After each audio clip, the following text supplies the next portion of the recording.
गांव शिमला में एक लड़का रहता था, सूरी। सूरी के अब्बू की चाय की दुकान थी। वो सुबह उनकी मदद करता और फिर स्कूल चला जाता। स्कूल में सूरी से कोई ठीक से बात नहीं करता था, क्योंकि वो चाय बनाने वाले का बेटा है। वो सबसे बात करने की कोशिश करता है, दोस्तों के ग्रुप में शामिल होना चाहता है, लेकिन कोई भी उससे बात नहीं करता। और अगर वो बात करने की कोशिश भी करता तो सारे लोग उसका मजाक उड़ाने लगते। हे, कोई मेरे साथ वीडियो गेम खेलेगा? हाँ, मैं खेलूंगा। अरे चाय बनाने के लिए नहीं, गेम खेलने के लिए बुला रहा हूँ, तू रहने दे। सूरी को बहुत बुरा लगता है। वो घर आते ही मुंह फुलाकर बैठ जाता है। सूरी के अब्बू ये देखते हैं और उसके लिए खाना लेकर आते हैं।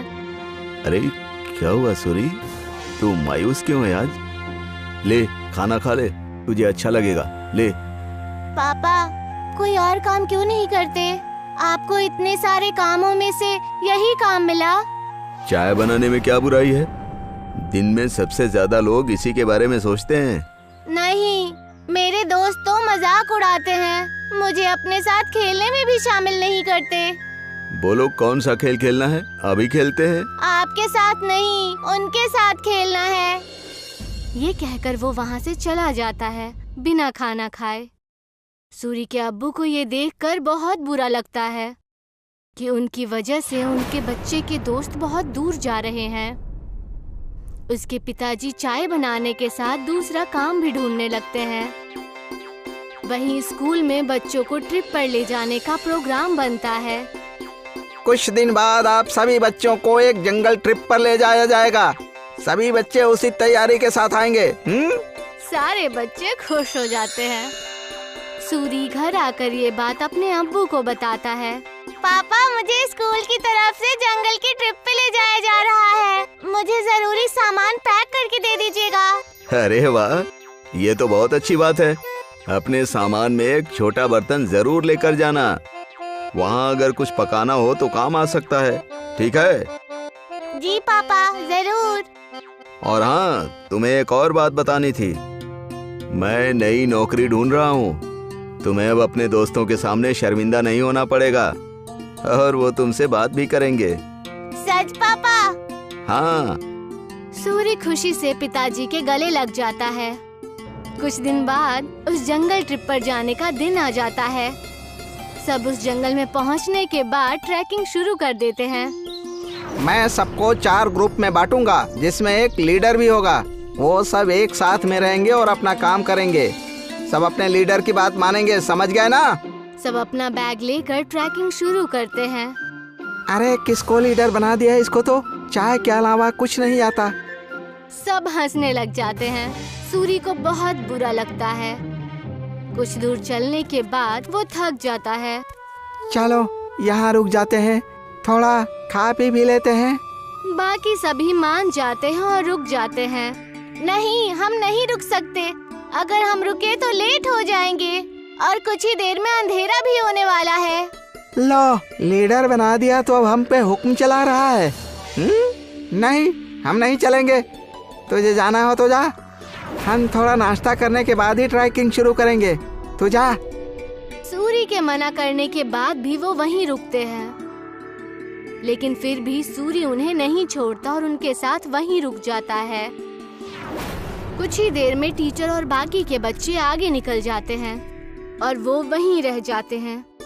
थोड़ी देर आराम और नाश्ता करने के बाद वो अपनी ट्रैकिंग शुरू करते हैं, लेकिन जल्द ही सूरज डूब जाता है और अंधेरा हो जाता है। अरे ये तो अंधेरा हो गया, अब तो रास्ता भी समझ में नहीं आ रहा। बाकी बच्चे भी डरने लग जाते हैं। कुछ ही वक्त में ऐसा मोड़ आ जाता है जहाँ से रास्ता पता करना मुश्किल हो जाता है और उन्हें वहीं ठहरना पड़ता है। अब तो मुझे भी रास्ता नहीं पता। मेरे ख्याल से हमें आवाज लगानी चाहिए। तुरंत ही वो चारों टीचर और अपने क्लास के विद्यार्थियों को आवाज लगाते हैं, लेकिन बात नहीं बनती। हाँ, टीचर, टीचर, अरे कोई हमें सुन रहा है? हम खो गए हैं, कोई है? सब चिल्लाते हैं लेकिन कोई भी जवाब नहीं आता। लगता है हम बहुत पीछे रह गए हैं। हमें आगे का रास्ता नहीं पता, इसीलिए हमें यहीं रुक जाना चाहिए। हो सकता है अगर आगे गए तो रास्ता भटक जाए। नहीं, हमें कोशिश करनी चाहिए, क्या मालूम हम सही जगह पहुंच जाएं। रात बहुत हो चुकी है, जानवरों का भी डर है। टीचर थोड़ी देर में हमें खोजते हुए आ ही जाएंगे। हमें यहीं रुकना चाहिए। सबको उसकी बात ठीक लगती है और वो लोग वहीं रुक जाते हैं। कुछ ही देर में रात हो जाती है और तेज ठंडी हवा बहने लगती है और उनके पास बचा खाना भी खत्म होने लगता है। हाँ, अब तो हमारा खाना भी खत्म हो जाएगा और पानी भी खत्म हो जाएगा। अब भी कहता हूँ मैं, हमें चलना चाहिए। अरे लेकिन जाएंगे कहाँ? रास्ता तो बंद है। मुझे तो बहुत डर लग रहा है, कहीं कोई जानवर ना हमें खा जाए। मुझे तो बहुत ठंड भी लग रही है। हाँ मुझे भी। मैं आग जलाता हूँ और सब लोग आग जलाते हैं। कुछ देर जलने के बाद आग कम होने लगती है। हम क्या करेंगे, इतनी ठंड है, आग भी खत्म हो रही है। जानवर से नहीं तो ठंड से छूट कर मर जाएंगे।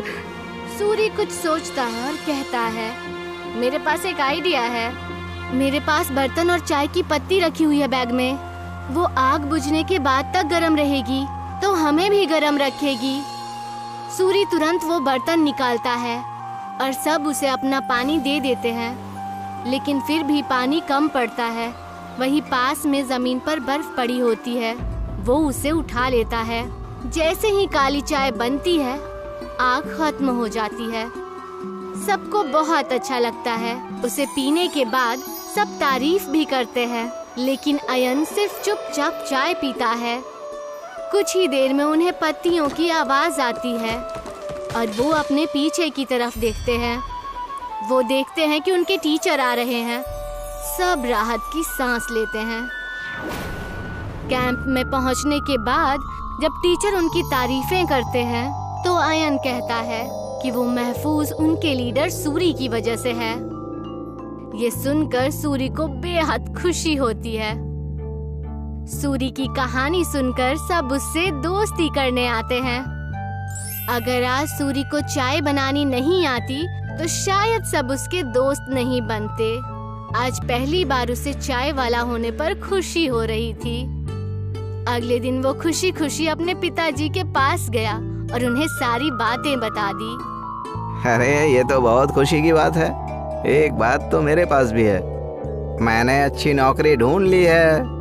सूरी ये सुनकर हैरान और उदास हो जाता है। नहीं पिताजी, आपको काम बदलने की कोई जरूरत नहीं है। आप जो भी काम करते हैं वो अच्छा ही होता है और कोई भी काम छोटा या बड़ा नहीं होता। ये मुझे अब समझ आ गया है। सूरी के पिता ये सुनकर खुश हो जाते हैं और अगले दिन वो खुशी खुशी अपने दुकान में अपने अब्बू की मदद करने लगा। और जैसे ही वो स्कूल पहुंचा तो सब उससे मिलकर उससे बातें करने लगे और उसके साथ खेलने लगे।